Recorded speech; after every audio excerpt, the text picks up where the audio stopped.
guys, it's Abby and welcome back to my channel. And if you're new here, hi, I'm Abby and I want to wish you all a happy new year. It's 2019 and I'm going to be sharing with you today my 2019 journal system. I didn't even know it was called a system, but I'm going to be talking about some of the journals I'm going to use this year. I did something similar last year. If you want to take a look, I will link the video down below. And I also did a review of the journals that I used last year and which ones I liked and didn't like. So if you want to know more about that, I will also link the video down below. But today we're going to focus on 2019 journals. And honestly, every year since I started doing like planners and journals, like in high school, I've changed all of my journals. I never really stuck with one. Maybe I'm bad with like I have commitment issues, but seriously I haven't really tried doing just one and like continuously doing it over the years. So this year it's also the same. I have my journals here. I handpicked each of them and made sure that it was so hard getting into the whole like which one do I have to use and what I have to assign it for and really justify its purpose, because you can never have too many notebooks. But in my case, I just wanted to make it easier for me to really make sure that I maximize the purpose of each notebook that I got, because you know, notebooks are not that cheap, and I really wanted to make sure that my workflow becomes easier through these journals and planners. So let's get started. So for, I guess, one of the main planners that I'm going to use, or it's my main planner technically, is this one. Is the Field Notes Undated planner. This was like an impulse buy. I didn't really think about it until I was like browsing randomly through Amazon, and I'm a big fan of the Field Notes pocket notebook, so I decided why not try their planner. This planner has no dates, and it has one thing that I am terrified most in planners. It has lines.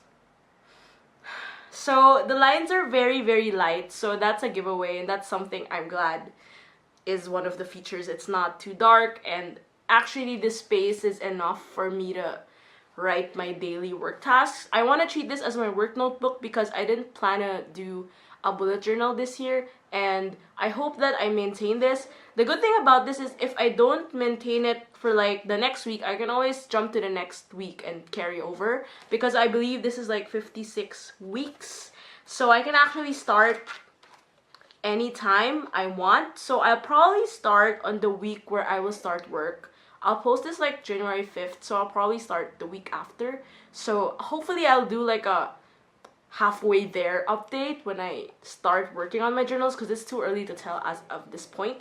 But what I like about this journal is it's also ring bound and it's easy to carry around, and it's not A5. I like to think it's a bit smaller than A5, so it's pretty easy to carry around because I have a specific bag that I use when I go out to do errands. So yeah. So speaking of work stuff, I specifically have another planner that is totally not for work. Maybe it's like a self-growth kind of thing. I actually don't know. But this is one of the planners that I've been looking forward to since I ordered it last October. This is by my good friend Christine Herron of Everyday Explorers. So this one is called Let's Be Explorers. It's Sketch Plan Document Go. It's an undated 12-month planner with year, month, week views, and some journaling prompts inside. And what I like about it is it has sticker sheets inside that were included in when I purchased this. And I love notebooks that have cream paper. I'm very particular, so this one has cream paper. I haven't tried my pens on it, but the layout is very, very clean, which I really am a big fan of. And also it's in this like teal, turquoise, racing green color. Racing green is actually a color. I can't explain what kind of color this is, but I really like it. And I just like the whole simplicity of it, and the fact that it lays flat on the table is really a big plus for me, because I don't like notebooks that are so hard to like put on the desk, especially when I write, because I try to keep my writing legible.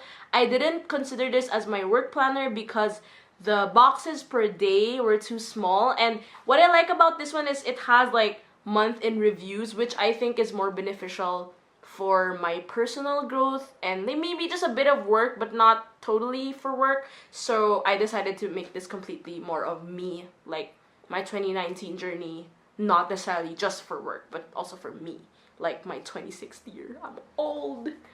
So moving on, I recycled. I actually worked on this. I used this notebook already, but I tore off like 5 pages, just 5. So this one is a tiny, it's like a bit larger than my hand. It's a tiny Rollbahn notebook. I don't know what I want to do with this, but since I won't have a bullet journal, I decided that this could be like an alternative, because there will be days that I might have to log stuff for work, and the planner, my field guide, that's my book. My field notes planner might not cut it, and I don't want to have like the pages all like crazy, like with all these like random writings and stuff. I don't want it to be that dirty, so I think this would be like a brain dump for work. And I like that it's so compact and it has like an elastic band. It also has like clear pockets at the end, so if I have like receipts or things that I want to keep inside for filing, for temporary filing, I can put it here and I'm good to go. So I also like the color for obvious reasons, and I like how these two match. They're so cute.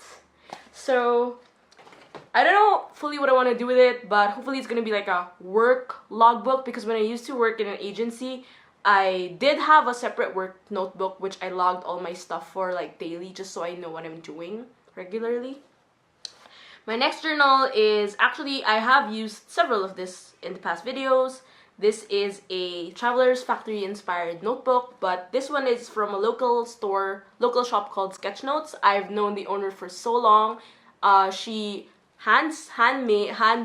all of her notebooks are handmade, and it's all stitched. And what I'm gonna use this for is actually for the Dream Journaling 2019 challenge. To know more about that, do click the link down below and I will talk more about that in future videos. So the Dream Journaling 2019 challenge, or rather it's called Dare to Dream, which we entitled it that way.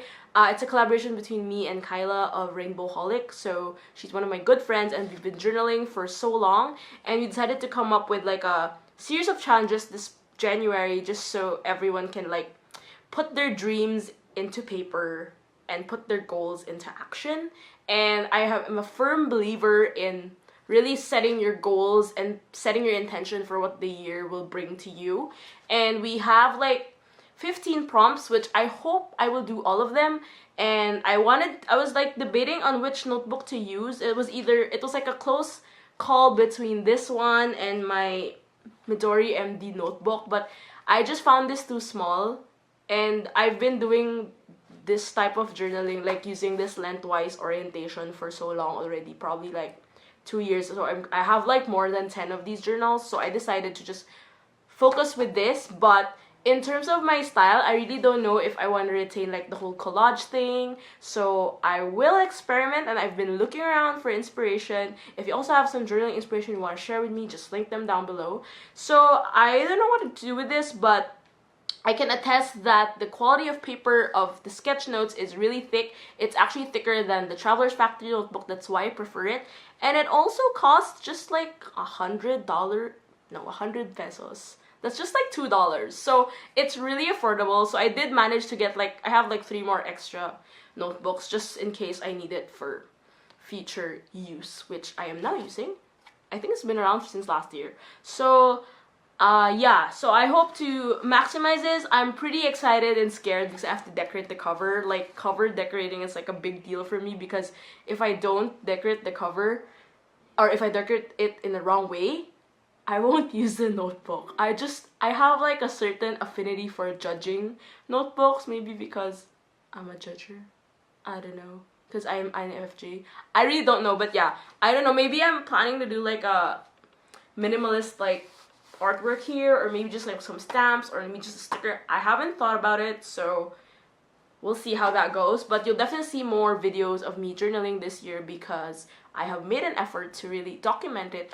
Also, this tripod has a hidden talent of doing a jack split, which means that I can shoot overhead shots and not worry about my tripod falling. So that is like such an interesting thing I've been realizing recently, in fairness to my recent gadget acquisitions, this lens included. Anyway, lastly, I got I've been thinking about getting this notebook for so long. Oh, I was in Berlin and I was in this store called Rollbahn. Yeah. And I was looking at the MD, but I think they had the A5 ones, and honestly, I like A5, but I don't like it if it's empty.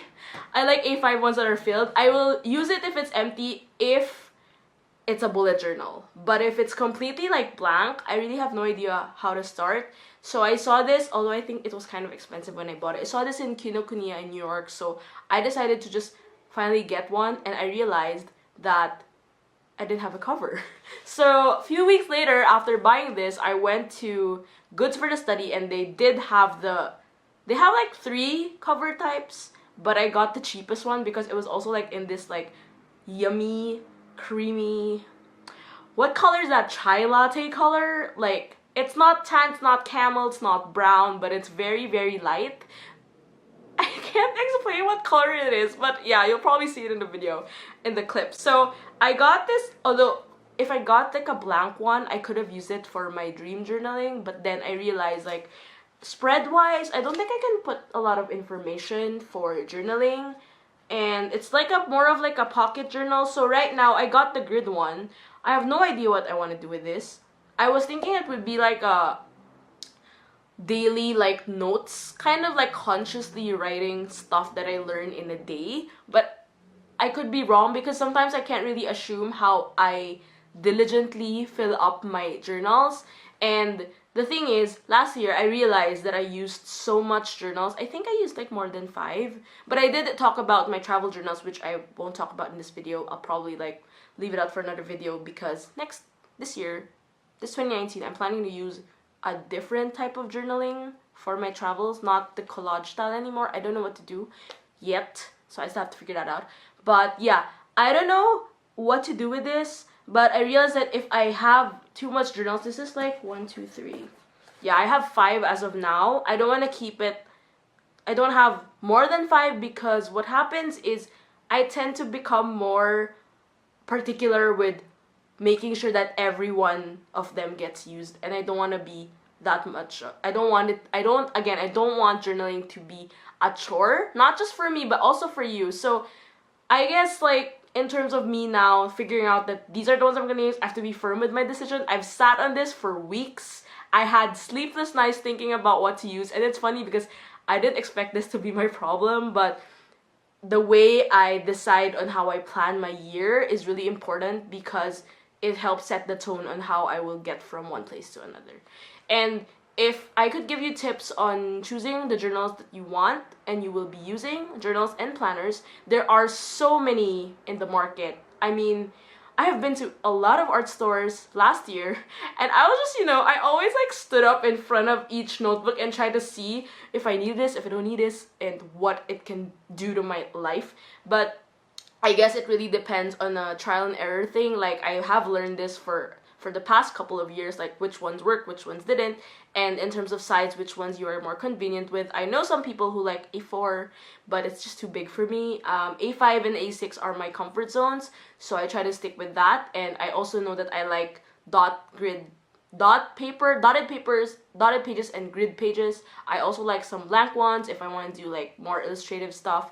So I would really suggest doing a lot of research by watching a lot of videos, looking up on these products before you buy them, because it really helps give you an idea on how you want to plan accordingly. It also depends. If you want to do more illustration, you probably won't get a lot of grid notebooks or lined notebooks. So it really is up to you, which is also a good thing and a bad thing, but I hope you will be able to find your journaling system. And I'd like to say that it doesn't mean that it's January you have to figure out all of the notebooks that you have to use, because there will be times that, like, sometimes I end up like not using one journal because after a week I didn't like the process. So we can just totally start from scratch. I guess the more crucial one is what you want to do, like in terms of planning your week. Mostly the daily stuff, those are more important, but the other other miscellaneous types of journals can be a work in progress, so you don't have to worry all at once.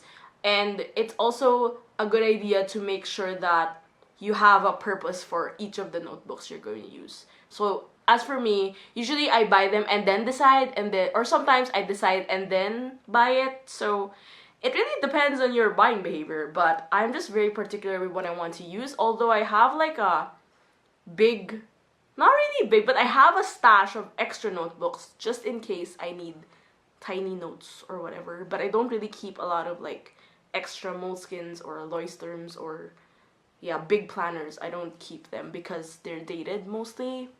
But yeah, also I would like to say that in general, journals are expensive, and I think it's a good investment if you're going to use it for the whole year. Because I would buy, I would buy like a moleskin if I know I'm going to use it for the rest of the year. I used to use Muji for a time. It was also very good. Last year I used Leuchtturm for my bullet journaling, and I managed to finish the whole thing. And I think, yeah, the Everyday Explorers one is also like around 20 something dollars. So if you really want to invest in journaling, it's really important to buy the quality. You're paying also not just for the product, but the quality and how it's made and how it's gonna serve its purpose in your life. So I hope you find this video useful. I always like talking about journals. I feel like I'm obsessed with them. Like I don't even have to plan what I have to say. I just know how journals are. It's like, I don't know what I'm talking about. But I hope your 2019 will be a fun one. I'm thinking of doing like a how to set goals video. Let me know if that's something you want to see from my channel, because I honestly don't know how to, explain it, but I do set my goals and I do make them happen. So I'd like to think I am an advocate and I know what I'm doing in terms of goal setting. So yeah, I hope you find this useful, and I will also provide some information about the journals that I used, so you can take a look at them down below. If you have any questions, as usual, you can leave a comment down below, and I will see you guys on the next video. Bye!